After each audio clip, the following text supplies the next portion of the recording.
Hello friends. देखो कल क्या हुआ, एक अपने ही फैमिली मेंबर हैं, उनका फोन आया मार्केट क्लोज होते वक्त, उसे करीब 5-7 मिनट पहले। और उन्होंने बोला, सर मैंने ना एक्चुअली पीई बाय किया है, मतलब मार्केट यहाँ से देखो ऊपर जा रहा है। और ना उन्होंने बोला कि सर मैं तो पीई बाय करके बैठा हूँ और मेरे को नुकसान हो रहा है, थोड़ा सा हेल्प कर दो, क्या किया जाए। अब बात करते वक्त थोड़ा ये भी हो रहा था कि उनकी वॉइस ना बीच बीच में कट भी रही थी, तो कई बार समझ में नहीं आया, 3-4 बार लगातार फोन मिलाया और टाइम ऑलमोस्ट खत्म होने को था, 1 मिनट का था। तो मैंने इतने कहा कि आप स्क्वायर ऑफ कर लें अपनी पोजीशन, और मंडे को मेरी एक्सपेक्टेशन है मार्केट ऊपर की ओर जाने वाला है।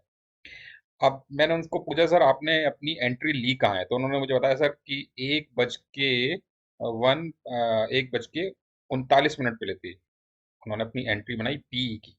तो पीई खरीद लिया उन्होंने। अब देखो 1:39 पे क्या है, देखो ये चार्ट था। मैंने आपको कल की जो आज की छोटी सी क्लास में ये भी बताया था कि मेरा क्या ऑप्शन, मतलब मेरा क्या ट्रेड रहेगा कि जब ये ओपनिंग प्राइस को ये लाइन क्रॉस करी, कोई भी 5 मिनट्स की कैंडल्स के ऊपर क्लोज दे देगी नीचे से जाने के बाद, तो मैं उस उधर वहां से बाय करना प्रेफर करूंगा। ठीक है। अब दोस्तों मैं आपको ना आज यहाँ कुछ चीजें बता रहा हूँ, वो आप ध्यान से सुनो। अगर आप किसी गलत ट्रेड में फंस गए हो, देखिए ट्रेड सही चल रहा है वो बात अलग है, लेकिन कई बार क्या होता है आपका ट्रेड ना आपकी अगेंस्ट चला गया, आप फंस गए हो। तो ऐसे में किस तरीके से उस ट्रेड से बाहर निकला जाए, तो वो मैं चीज आपको आज बता रहा हूँ, और उसको थोड़ा सा समझ लीजिएगा। ये सीखने के लिए मैं आज वीडियो बना रहा हूँ, इसको समझिएगा। अब देखो ये जो कल का चार्ट है, ये कल मैंने एक यहाँ पे ये चैनल पैटर्न भी बनना था, वो भी मैंने डाल दिया था अपने ग्रुप में, आप सभी लोगों ने देखा था। और यहाँ पर भी मैंने बता दिया था कि मैं इसके ऊपर बाय लूंगा, और ठीक इसके ऊपर यानी 1:35 वाली जो कैंडल थी इसके ऊपर बाय ली। अब देखो मैं इसको क्या करता हूँ, इस चार्ट को मैं करता हूँ 1 मिनट के टाइम फ्रेम। ठीक है, अब आप समझना और आप भी समझना, सर जो आपसे गलती हुई, वैसे तो आपने मुझे बोला कि सर मैं समझ गया था मेरी गलती कहाँ पर हुई है। ठीक है। अब देखो 1 मिनट का टाइम फ्रेम है दोस्तों। 1 मिनट के टाइम फ्रेम पे मेरे को ये कहाँ ब्रेकआउट देती है, 1:37 मिनट वाली कैंडल ने ब्रेक दिया, और इसकी क्लोजिंग पर मैंने एंट्री ली। अब सर जी आपने लिए एंट्री अपनी 13.39 पे आपने यहाँ पे अपनी एंट्री ली। ठीक है, इस जगह पर आपने यहाँ पे क्या किया है, पुट खरीदा है, यानी अगेंस्ट गए आप मार्केट की ट्रेंड के। अब आप देखो यहाँ से मार्केट लेते ही आपके अगेंस्ट चला, अगली ही 1 मिनट की कैंडल ने 65 पॉइंट्स का जो है एक शूट अप दिया बढ़िया वाला, यानी आप लेते ही फंस गए हो, इस जगह पर आप फंस चुके हो लेते ही। अब जब आप फंस गए हो तो अब या तो आपकी यहाँ हिम्मत नहीं हो रही होगी, या आपने अगर इस चैनल पैटर्न को देखा होगा तो सोचा होगा कि मैं निकल जाऊं दोबारा। मार्केट एक बार आपकी कॉस्ट टू कॉस्ट आया, थोड़ा सा नीचे गया, दोबारा एक बार कॉस्ट टू कॉस्ट आता है, लेकिन आप निकले नहीं हो, आप शांति से बैठे रहे और देखो आप फंसे, और कहाँ जाके निकले हो, ऊपर टॉप पर। कितने पॉइंट टॉप पर जाके निकले हो आप। अब आप देखो यहाँ से अगर आपने ये पकड़ा, तो इंडेक्स में करीब करीब 480 पॉइंट के आसपास ऊपर गए हो, 450 पॉइंट के ऊपर ही कहीं ना कहीं आप निकले होगे, यानी एक अच्छा खासा आपने नुकसान सर लिया है। देखो ऐसे ट्रेड नहीं करते, जब किसी ट्रेड में फंस जाओ तो वहां से निकलने का मैं देखो आपको तरीका बता रहा हूँ। ये कैसे पता चले कि हमने सही ट्रेड लिया है या हमने गलत ट्रेड लिया है, हम गलत ट्रेड में फंस गए हैं तो वहां से कैसे निकले। तो देखो या तो आपका सेटअप बना, अगर सेटअप बन के चल गया तो वेल एंड गुड है। देखो सेटअप बना, चल गया, वेल एंड गुड। सेटअप बना, स्टॉप स्टॉप लॉस लग गया तो भाई स्टॉप लॉस दो। सेटअप लगने पे स्टॉप लॉस देने में कभी भी दिल को दुखाओ मत, अब कभी दिल को मत दुखाओ। लेकिन अगर गलत ट्रेड ले लिया और गलत ट्रेड में फंस रहे हो और आपको दिख रहा है कि आप गलत ट्रेड में फंस चुके हो, तो देखो दोस्तों मैं आपको तरीका बताता हूँ। इसको मैं दोबारा से चार्ट को क्या करता हूँ, 5 मिनट के टाइम फ्रेम पे करता हूँ। ठीक है, 5 मिनट के टाइम फ्रेम पे किया। आप देखो नीचे देखना क्या है, मैंने आर एस आई लगा रखा है, और आर एस आई में रेंज क्या लग रहा है, कोई रेंज नहीं है, बस मेरी एक मिड लाइन है, ये है 50 की मिड लाइन। ठीक है, फिर देखो आर एस आई का बेसिकली मेरा यूज क्या है, या तो मैं डाइवर्जेंस के लिए देखता हूँ आर एस आई को, या मैं क्या देखता हूँ, आर एस आई को देखता हूँ कि मेरे को इसमें स्ट्रेंथ देखनी है कि इंडेक्स की स्ट्रेंथ क्या है। 50 के अबव मेरे को प्लस इंडेक्स स्ट्रेंथ चाहिए, 50 लाइन के नीचे मैं देखता हूँ कि आरएसआई अभी क्या चल रहा है, डाउन चल रहा है, मतलब इसके बाय की पॉसिबिलिटी कम है, डाउन साइड ज्यादा है, इसकी स्ट्रेंथ है, मतलब नेगेटिव जोन में ज्यादा चला, सेलिंग इस पे ज्यादा है, सेलर्स ज्यादा है, हावी है। अब देखो दोस्तों ये जो चार्ट है, जिस कैंडल पे मैंने बोला था कि मैं बाइंग लूंगा, इस पर्टिकुलर कैंडल के ऊपर बाइंग लूंगा, इस आज के कल के ओपनिंग प्राइस के ऊपर जैसे ही निकलेगा मैं बाइंग लूंगा। अब जब यहाँ पे आप देखते हो तो यहाँ नीचे आप इस जगह देखेंगे, यहाँ नीचे यहाँ पे आरएसआई की वैल्यू दिखाएगी। तो आरएसआई की वैल्यू आप देख रहे हैं 61.26 आ रही है। मीन्स की 50 लाइन से आप यहाँ पे भी देखोगे तो 50 लाइंस के ऊपर चल रहा है, मतलब स्ट्रेंथ मार्केट में आ चुकी है। अब इसके पीछे भी देखोगे तो मार्केट बार बार नीचे आता था, 50 की लाइन को टच करता है और ऊपर निकलता है, 50 लाइन को टच करता है ऊपर निकलता है, यानी कि 5 मिनट्स के टाइम फ्रेम पर मेरे को दिखा था मार्केट अब स्ट्रेंथ आ चुकी है और बुलिश है। और बुलिश के लिए मैं क्या वेट कर रहा था कि मेरे को इसके ऊपर चाहिए। इस ये लॉजिक क्या वो भी मैं आपको बताऊंगा। यही लाइन क्यों मैंने चूज करी कि भाई मैं इसके ऊपर बाय करूंगा। देखिए यहाँ बाय किया। अब सूरज जी अब आप समझो 1 मिनट के टाइम फ्रेम पर इसी को दोबारा चार्ट को वापस लाते हैं और समझना कहाँ गलती हुई है और किस तरीके से निकला जाता है। यहाँ अब आप दोबारा से देखो, चार्ट बड़ा करता हूँ। ये वो वाली कैंडल है 1:39 वाली कैंडल जिसपे आपने एंट्री ली, ठीक है। अब 1 मिनट के टाइम फ्रेम पर आप जब आप देखोगे ना तो आपको देखेगा आरएसआई ना यहाँ पे बहुत ऊपर है, ये है 69 के आसपास, ठीक है। आरएसआई के बाद अगली कैंडल 65 पॉइंट अप गई, जो चैनल पैटर्न बन रहा था उस पे नीचे आई। और देखो जो हमारी मिड लाइन है, मिड लाइन के पास आती है, दोबारा से उस रेंज को यहाँ पे कनेक्ट करती है, थोड़ा सा आती है और इस जगह पे उसने आपको कॉस्ट टू कॉस्ट लाने के निकालने की कोशिश। लेकिन आप देखो आरएसआई नीचे अभी भी 51 के ऊपर है, मतलब स्ट्रेंथ अभी भी अप साइड की ही है। अगर आरएसआई इसके नीचे आ जाता, आरएसआई इसके नीचे ट्रेल करने लगता और अगली एक दो कैंडल तक आरएसआई नीचे चलता तो आप फिर मानते कि भाई थोड़ा सा मेरा वीकनेस आ रही है। और यही चीज फिर आप जाके देखते 5 मिनट्स के टाइम फ्रेम पर कि भाई मेरी आरएसआई अगर 50 लाइन के नीचे आ गई तो इसका मतलब मेरे को अब सेलिंग जो है मेरी ठीक है। लेकिन आपकी एंट्री ही ऐसी जगह पर थी जो कि देखिए चैनल जब भी बनता है चैनल के बीच में ट्रेड नहीं लिया जाता, ये कोई जगह नहीं होती चैनल के बीच में ट्रेड अनटिल अनलेस कोई पॉइंट ना बनना हो। यहाँ से या तो इसकी टॉप से सेलिंग लो या इसके बॉटम से बाइंग लो। इसकी एक मैंने पहले भी वीडियो बना रखा है कि टॉप और बॉटम कैसे कैच किया जाता है मार्केट के ट्रेंडिंग मार्केट में, वो आप देखो आपको समझ में आ जाएगा। आप यहाँ आए, आरएसआई ने फिर से यहाँ पर आपको फंसा के रखा। स्ट्रेंथ मार्केट की अभी भी पॉजिटिव थी, फिर से आप देखो देखो आरएसआई के पास ये आरएसआई जो 50 लाइन के पास आ रखी है, 50 लाइन के पास ये जो चैनल बना हुआ है इस पे 1 मिनट के टाइम फ्रेम में देखिए एक हैमर बना है। हैमर यहाँ पर बनने का मतलब है अगर आरएसआई अपसाइड है तो बुलिश ट्रेंड अपसाइड जाने के लिए फिर से तैयार हो रहा है। उसके बाद आप देखो मार्केट फिर से अपसाइड चलना शुरू हो गया। तो आपको यहाँ पे 2 बार मौके मिले थे, तो आपको यहाँ पर निकल जाना चाहिए था। तो ये एक पॉइंट है मैंने आपके लिए स्पेशली बनाया और बाकी लोगों की लर्न के लिए भी बनाया कि अगर आप किसी गलत ट्रेड में फंस जाएं तो उसमें से कैसे निकलें। देखिए सेटअप में फिर बोलता हूँ, अगर आपका सेटअप तैयार हो गया, सेटअप में एंट्री लेने पर आपका स्टॉप लॉस लग रहा है तो उसका बिल्कुल भी मनाल मत करो। कोई भी सेटअप 100% नहीं होता, लेकिन एक बार स्टॉप लॉस लगेगा, 2 बार लग जाएगा, लेकिन फिर अल्टीमेटली उस सेटअप को चलना ही चलना है, वो आपकी डायरेक्शन में जाएगा ही जाएगा। अब मैं इसको दोबारा से 5 मिनट्स के टाइम फ्रेम पर लाता हूँ और आपको देखो समझाता हूँ, लॉजिक बताता हूँ, फिर से इसको ढंग से बताता हूँ जो मैंने आपको आज की छोटी सी क्लास में टेलीग्राम चैनल पे मैंने डाला था। देखिए जो लोग मेरे टेलीग्राम चैनल पे नहीं है उनके लिए मैं बता रहा हूँ कि जो मेरा टेलीग्राम चैनल है उसमें एवरीडे कुछ ना कुछ मैं एक शॉर्ट वीडियो बनाता हूँ, मार्केट से रिलेटेड बनाता हूँ, जिसमें लर्निंग पॉइंट ऑफ व्यू से सेम डे के चार्ट पर क्या चीज़ दिख रही है क्या नहीं दिख रही है वो मैं डालता रहता हूँ। तो ये जब देखिए ये जो इस लाइन को लगाने का लॉजिक क्या था कि मैंने क्यों बोला था कि इसके ऊपर बाई लूंगा, इसके लिए अब हम लोग चलते हैं डे टाइम फ्रेम पर बैंक निफ्टी के, ठीक है।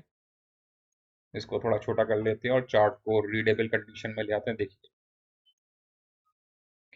अब आप समझना यहाँ मैंने क्यों बोला था कि ये जो कैंडल थी 2 फरवरी को ही मैंने आपको टेलीग्राम चैनल पर डाल दिया था कि अगले दिन मार्केट क्या होगा, प्लस साइड खुलेगा, गैप अप ओपन होने वाला है और क्लोजिंग भी हमारी गैप अप ही होगी।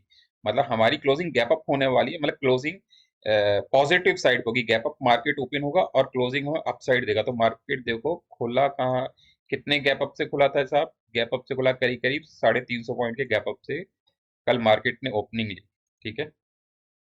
और क्लोजिंग कितने वीडियो जाकर दी, करीब करीब 800 850 पॉइंट्स अपसाइड क्लोजिंग दी। तो ये कैसे पता था मुझे कि क्या होगा, देखो मैंने आपको अपने वीडियोस, पुरानी वीडियोस हैं जिसमें मैंने बता रखा है एक सेटअप बनता है दोस्तों, उसमें अगर एक रेड कैंडल बने और उसके नीचे मिड में रेड कैंडल और उसके पहले और उसके अगले आगे दिन जो ग्रीन कैंडल बननी है उस रेड के हाई के नीचे बनती हैं, जब ये सेटअप इस टाइप का सेटअप तैयार होता है डे टाइम फ्रेम पर, तो मार्केट नेक्स्ट डे क्या करता है, गैप अप ओपनिंग देता है, और उसके बाद पूरे दिन उसकी चांसेस क्या होते हैं कि वो प्लस साइड पर ही जा करके क्लोज होगा। ठीक है, तो ये सेटअप के बेसिस पर मैंने आपको बताया था। अब देखो मैं आपको फिर बताता हूँ कि अब हमारा मंडे का प्रोडिक्शन क्या है। मंडे में बहुत ज्यादा चांसेस है कि मार्केट अब गैप अप ओपन होगा। मेरे हिसाब से जो मार्केट की रेंज जाएगी वो मैं आपको बताता हूँ। देखिए, ये जो हमारा बजट सेशन वाले दिन का जो हाई बना है, ठीक है, बजट सेशन वाले दिन का जो हाई बना है, ठीक है, ये इसके हाई के आसपास मार्केट ओपन होगा, और जहां पे ओपन होगा उसके बाद कैंडल हमारी क्या होगी, नेगेटिव साइड पे क्लोज देने वाली है। वो सेलिंग जोन पे हमारी कैंडल बनेगी, रेड कैंडल में होगी, मतलब नेगेटिव साइड पे हमारी कैंडल की होगी। अब ये मेरी एक्सपेक्टेशन है, और ये एक्सपेक्टेशन क्यों है, देखिए अब इसका भी मैं आपको लॉजिक बनाता हूँ। ऑल्दो मैंने इसका एक वीडियो पहले बना रखा है कि गैप अप और गैप डाउन कैसे प्रिडिक्ट करते हैं। चलिए थोड़ा सा पीछे चलते हैं, और उसके बाद मैं आपको दिखाता हूँ। कहीं से भी आ जाते हैं, रैंडमली चलते हैं, और रैंडमली से ही मैं आपको समझाता हूँ। देखो होता क्या है मार्केट में, मैक्सिमम टाइम होगा ये जब भी होगा मैक्सिमम टाइम होगा। देखो यहाँ पे दिखाता हूँ आपको, ये देखो सर, ये दो कैंडल बनी है हमारी बाइंग की, गैप अप के साथ बाइंग की बनी। थर्ड डे क्या होता है, जब भी दो ग्रीन कैंडल अपसाइड क्लोज देंगी, देखिए इसका मैंने कलर दूसरा कर रखा है, लेकिन आप इसको समझिए। जब भी दो गैप अप ओपनिंग होगी positive candles day time frame पर, तो थर्ड डे क्या होगा कि हमारा तीसरे दिन मार्केट गैप अप ओपन होता है, और उसकी क्लोजिंग क्या होती है, नीचे डाउन साइड होती है, मतलब वो पूरे दिन की कैंडल क्या रेड जोन पे क्लोज होगी। अब आप इसे पीछे कहीं भी ले जाइए, यहाँ देखो, एक कैंडल पॉजिटिव बनी, उसके बाद अगले दिन की कैंडल पॉजिटिव हुई, थर्ड डे की कैंडल ने क्या किया, यहाँ से गैप अप ओपनिंग हुई है, गौर से देखेंगे तो पता चलेगा ये गैप अप ओपनिंग है, और इसने क्लोजिंग कहाँ दी है, मुझे नेगेटिव साइड पे दी है। अब यहाँ देखिए, दो कैंडल प्लस साइड पे क्लोजिंग, और इनके बीच में गैप है, आप ध्यान रखिए गैप होना चाहिए, गैप हुआ। थर्ड डे क्या होता है, मार्केट गैप अप ओपन हुआ और डाउन साइड उसने क्लोजिंग दी। जो आपकी थर्ड डे की कैंडल बनेगी वो रेड जोन पे बनेगी, इसकी पॉसिबिलिटी बहुत ज्यादा है, बहुत ज्यादा पॉसिबिलिटी। यहाँ पे भी देखिए, ये दो कैंडल गैप अप थी, थर्ड डे की कैंडल क्या थी, आपकी नेगेटिव जोन पर। यहाँ देखो, आप जहां तक चले जाओ आप देखते जाओ, यही पैटर्न दिखने वाला है आपको। दो रेड कैंडल बनी, सॉरी दो जो हमारी बाइंग कैंडल बनी डे टाइम फ्रेम पे, थर्ड कैंडल गैप अप होती है, डाउन साइड क्लोजिंग मिलती है। यहाँ देखिए, यहाँ पर भी सेम है, तो यही पैटर्न क्या है सर, आप कितना ही देख लो, मैक्सिमम टाइम आपको ना यही दिखने वाला है। तो अब मंडे का मेरा का मार्केट का जो मेरी एक्सपेक्टेशन है वो मैं आपको बताता हूँ। मैंने बता दिया कि ये जो हमारा हाई लगा है, इस हाई के आसपास मार्केट कहीं तक या तो इससे नीचे रहेगा, या इसके हाई तक जाने के बाद मेरी एक्सपेक्टेशन है कि वहां से मार्केट नीचे चलना शुरू होगा और नीचे की साइड ही क्लोजिंग देगा। अब ये मंडे को ही पता चलेगा दोस्तों। तो अब देखो ट्रेड करने का तरीका क्या है, वहां ट्रेड कैसे लिया जाए। मान लीजिएगा यहाँ पे एक कैंडल बनती है इस तरीके से, इस मान लीजिए एक ऊपर आई, और इस तरीके से उसने एक हमें ऊपर विक बनी और नीचे आई, ठीक है। तो हम क्या लेंगे, ट्रेडिंग कैसे लेंगे कि जब भी मार्केट जिस रेंज पर ओपन होगा, 5 मिनट्स के टाइम फ्रेम पर मैं आपको बता रहा हूँ, उस दिन हम चार्ट ओपन कर लेंगे, और 5 मिनट्स के टाइम फ्रेम पर हम देखेंगे जो भी हमारी पहली कैंडल बनेगी उसका जो ओपनिंग पॉइंट होगा, और हो सकता है मार्केट खुलने के बाद थोड़ा ऊपर जाए, फिर ऑसिलेट करके फिर नीचे आना शुरू हो। तो जहां से भी वो ओपनिंग पॉइंट के नीचे आना शुरू होगा, यानी पहली 5 मिनट की कैंडल जो उसको ब्रेक करके नीचे आ जाएगी, उस 5 मिनट की कैंडल पर ही मैं अपनी पुट लेना पसंद करूंगा, और वहां से मैं उसको एक ही ट्रेड को कैरी करूंगा पूरे दिन के एंड तक के लिए। ये मेरा मंडे का ट्रेडिंग की स्ट्रेटेजी है जो मैं आपको बता रहा हूँ। मेरे काम करने का तरीका उस दिन का मंडे को इस तरीके का होने वाला है। तो और यही काम जो था मैंने क्या किया था कल का, जो मैं आपको ये बता रहा हूँ वो 5 मिनट फिर से आपको दिखाता हूँ। जो लॉजिक मैं आपको बताने वाला था कि ये लॉजिक क्या था, देखिए ये ओपनिंग हुई थी यहाँ मेरी इस रेंज में, इसकी मैंने एक लाइन स्ट्रेट खींच दी थी, और मैंने बोल दिया था जब भी मेरा आगे का, जब भी कोई मेरी कैंडल इसको ब्रेकअप करेगी उसके बाद मैं बाइंग लेना पसंद करूंगा। मैंने अपने उस टेलीग्राम चैनल में भी डाला था कि ये लाइन भी मैंने डाल रखी थी कि इस लाइन के ऊपर जैसे ही वो इसको ब्रेक करेगा मार्केट में एक अच्छी खासी और अपसाइड पुश रैली बनने वाली है, अच्छी खासी मार्केट भागेगा इसके बाद। रीजन क्या है ऊपर भागने का वो भी समझ लिए। जैसे देखिए दोस्तों, ये मार्केट ने डे हाई बनाया था कल का, उसके बाद मार्केट पूरे दिन नीचे चलता गया, ठीक है। देखिए नीचे जाने के बाद आप गौर से देखिए ना, यहाँ पे एक हैमर कैंडल भी बनी थी। ऑल्दो मैंने इस हैमर पे भी एक ट्रेड लिया था, पर लेकिन ज़्यादा नहीं लिया था, मैं अगली 2 कैंडल में ही बाहर आ गया था अपना ट्रेड लेकर। रीज़न भी ये था कि यहाँ एक रेंज बन रही थी रेजिस्टेंस की मेरे लिए। इस रेजिस्टेंस रेंज के बाद मेरे को लगा था कि शायद ज़्यादा ऊपर ना जाए, एक बार को आ जाए तो, लेकिन यहाँ से वो मार्केट चलना शुरू हुआ। जो लोगों ने इससे यहाँ से बाय किया हुआ उन्होंने अच्छा प्रॉफिट भी बनाया होगा मार्केट के अंदर। तो जब मार्केट ने ये एक हाई बनाया, जनरली देखो लोगों की आदत क्या होती है, मार्केट के हाई या लो का स्टॉप लॉस लगा कर वो लोग चलते हैं। ये मार्केट का हाई बना, जिन लोगों ने शॉर्ट किया है, देखिए शॉर्ट करते आ रहे हैं बहुत से लोग, यहाँ पे भी शॉर्ट कर रहे होंगे, इस जगह भी शॉर्ट कर रहे होंगे। वो क्या करेंगे, वो अपना स्टॉप लॉस इस डे के हाई के ऊपर लगा करके रखेंगे। इसके ऊपर जैसे ही ब्रेक होगा तो वो अपनी जो शॉर्ट की पोजीशन है उनको कवरिंग पे डालेंगे। कवर करेंगे तो क्या होगा, जो उनकी सेलिंग पोजीशन थी वो क्या बनेगी, यहाँ पे प्लस प्लस में कन्वर्ट हो जाएगी। जैसे ही प्लस में कन्वर्ट होंगी और न्यू बायर्स आएंगे तो यानी डबल पावर के साथ ये मार्केट अपसाइड पुश होता है। तो ये एक साइकोलॉजी है और इस साइकोलॉजी के बेस पे मार्केट चलता है। तो यहाँ से मेरे को था कि भाई यहाँ से मार्केट ने ब्रेक किया तो बहुत तेजी से ऊपर साथ भागेगा, तो ठीक वैसा ही यहाँ पर हुआ। यहाँ से जैसे ही इसने हाई को ब्रेक किया, थोड़ा सस्टेन किया, दोबारा से मार्केट ने देखिए अप साइड का यहाँ से स्विंग ले दिया, करीब 250 पॉइंट और ऊपर जाने के बाद क्लोजिंग दी है। तो अब यही चीज मेरी क्या चलेगी, यही चीज मैं लेके चलूंगा दोस्तों अपने मंडे के मार्केट के लिए, कि भाई जैसे ही मेरे को यहाँ पर अपसाइड ओपन होने के बाद जहां से भी ये क्लोजिंग मेरी नीचे चलनी शुरू होगी, ओपनिंग से जैसे ही नीचे चलना शुरू होगा, मैं अपनी पुट की तरफ मेरा व्यू ज्यादा रहेगा अपना ट्रेड लेने का। दोस्तों ये वीडियो आपको कैसा लगा प्लीज कमेंट बॉक्स में कमेंट कीजिए। चैनल को लाइक कीजिए, सब्सक्राइब कीजिए और टेलीग्राम चैनल को ज्वाइन कीजिए। थैंक यू दोस्तों, थैंक यू सो मच।